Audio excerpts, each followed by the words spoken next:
তুরাগ এবং আশুলিয়ায় যে মর্মান্তিক হত্যাকাণ্ডের ঘটনাটি ঘটেছে, এখানে যদি আমরা নিরপেক্ষ ভাবে দেখি, আমি যদি রাজনৈতিক দৃষ্টিভঙ্গি, রাজনৈতিক প্রতিবাদ সেটা যদি আমরা বাইরেও রাখি, তাহলে কিন্তু এখানে সুস্পষ্ট ভাবে এটি পরিকল্পিত একটি ঘটনা। এটি সুস্পষ্ট ভাবে এমন একটি ঘটনা যেটির সঙ্গে সরকার জড়িত, আইন শৃঙ্খলা রক্ষাকারী বাহিনী জড়িত এবং সরকারি রাজনৈতিক দল বিএনপি জড়িত।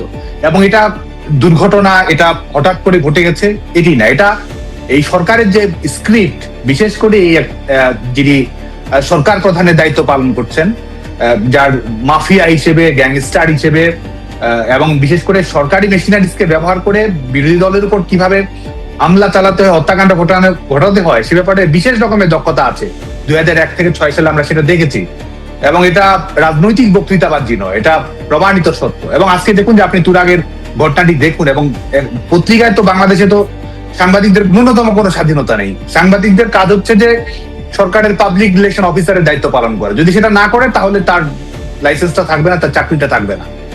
এইভাবে তারা কিন্তু আজকে সংবাদ মাধ্যমকে নিয়ন্ত্রণ করছে। এবং এর মধ্যেও যদি আমরা দেখি যে এই ঘটনাটি কয়েকটা বিষয় যদি আপনি দেখেন, যে যারা হত্যাকাণ্ডের শিকার হয়েছে প্রথমত সবাই রাজনৈতিক কর্মী, বিশেষ করে এখানে আরিফুল, বিপ্লব, সুমন সবাই ছাত্রলীগ যুবলীগের কর্মী এবং তুরাগ থানা আমাদের 53 নম্বর ওয়ার্ড, 54 নম্বর ওয়ার্ড ছাত্রলীগ যুবলীগের কর্মী, এবং তারা রাজনৈতিক কর্মসূচি করেছে।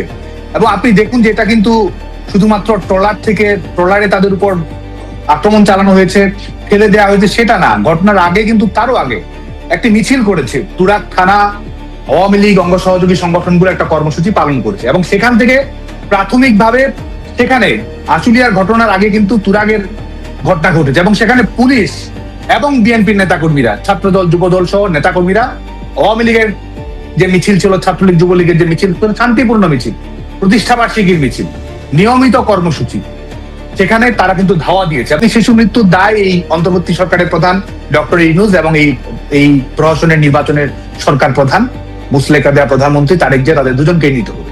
এবং এই চ্যালেঞ্জ তো মোকাবেলা করতে পারছে না, এই শিশুরা সেখানে মৃত্যুর মুখোমুখি হচ্ছে, আর সেখানে এই সিনেমা দেখা থেকে শুরু করে অপ্রয়োজনীয় এই রাষ্ট্রের যে প্রায়োরিটিটা কি রয়েছে, এই বিভিন্ন ধরনের কর্মকাণ্ড আমরা দেখছি। প্রধানমন্ত্রীকে ব্যস্ত থাকতে হচ্ছে এই 2026 সালে এসে খাল কাটার ক্ষেত্রে এই 400 কিলোমিটার সফর করে এসে 1 কিলোমিটার অপ্রয়োজনীয় রাজনৈতিক, রাষ্ট্রের মনোযোগটা কোন দিকে ঠেলে দেওয়া হয়েছে, প্রশাসনকে কোন দিকে, এদিকে পিতা মাতা তার সন্তান হারা হচ্ছে প্রত্যেক দিনই, হাসপাতালগুলোতে অভিভাবকেরা কি ধরনের উদ্বেগের মধ্যে সময় কাটাচ্ছে, লাখো শিশুর বেশি এখানে আমে আক্রান্ত হয়েছে, সেখানে এটিতে শিশু মানুষ মারা যাচ্ছে, এটি নিয়ে ন্যূনতম এই বর্তমান সরকারের কোনো মাথা ব্যথা নেই। এবং আপনি যেটি বলছেন আক্ষরিক অর্থেই যারা এই বিভিন্ন লবিস নিয়োগ করে এই একটা পুরস্কার বানিয়ে নিয়েছে, এবং সেটার মাধ্যমে সেটা যেন নিজেরা ইন্ডেমনিটি দেয়, আর নিজেদের ইন্ডেমনিটি হচ্ছে একটা পুরস্কার। এখানে স্বরাষ্ট্র মন্ত্রণালয় থেকে নির্দেশনা দেওয়া হয়েছে পুলিশকে যে আমরা লাশ চাই, আওয়ামী লীগের নেতাকর্মীদের লাশ চাই, সেটার মাধ্যমে এদেরকে দমিয়ে রাখতে হবে। এবং সরকার প্রধানের প্রায়োরিটি এটা, সরকার প্রধান লাশ দেখতে চায়, সরকার প্রধান আওয়ামী লীগের নেতাকর্মীদের উপর দমন পীড়ন হবে সেটা কত বেশি বৃদ্ধি পাচ্ছে সেটি তারা দেখতে চায়। তাদের কাছে সাকসেস স্টোরি কি? সাকসেস স্টোরি তারা এটা বলবে যে এই মৃত্যুর সংখ্যাটা এতজন মৃত্যু হয়েছে, খুনের মারা যাচ্ছে 100 দিনে 600 জন, এগুলো তাদের কাছে সাকসেস স্টোরি। দুর্নীতিকে কিভাবে আসে আপনি দেখুন যে এই আগে তো দুর্নীতিতে চ্যাম্পিয়ন হয়েছে, এখন দুর্নীতিকে এটিকে এক ধরনের বৈধ করা হচ্ছে। আজকে সরকার প্রধান নিজেই ঘোষণা দিচ্ছে যে এটি করবে না, সম্ভব না, দুর্নীতি নিরসন করা সম্ভব না। আওয়ামী লীগ সরকার, শেখ হাসিনা সরকার এই রাষ্ট্র পরিচালনা করেছে, 35 ভাগ মানুষ বিদ্যুৎ পেত, 100 ভাগ মানুষ বিদ্যুৎ করে দিয়েছে বঙ্গবন্ধু কন্যা দেশরত্ন শেখ হাসিনা সরকার।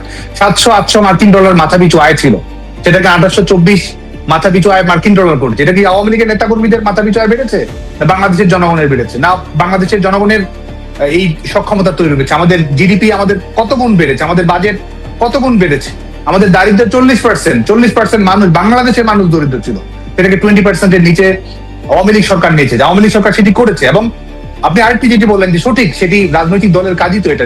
সরকার যখন ব্যর্থ হবে, সরকারের লক্ষ্য যখন জনকল্যাণ থাকবে না, সরকারের লক্ষ্য যখন থাকবে নিজেদের ব্যাংক ব্যালেন্স বাড়ানো, জনগণের অর্থনৈতিক সুরক্ষা নিশ্চিত করা না, তখন তো অবশ্যই মানুষের মধ্যে সেই পুঞ্জীবিত ক্ষোভের বহিঃপ্রকাশ আমরা দেখতে পাচ্ছি। আজকে আওয়ামী লীগ ক্ষমতায় নেই, শুধুমাত্র আওয়ামী লীগের নেতাকর্মীরা দমন পীড়নের শিকার হচ্ছে, খারাপ আছে, সেটি তো নয়। গোটা দেশের মানুষ তো আজকে বিপর্যয়ের। চাকরি হারাচ্ছে কারা? আজকে যখন ছেলেমেয়েরা লেখাপড়া করার সুযোগ পাচ্ছে না কারা? তারা তো বাংলাদেশের সাধারণ পরিবারের ছেলেমেয়েরা।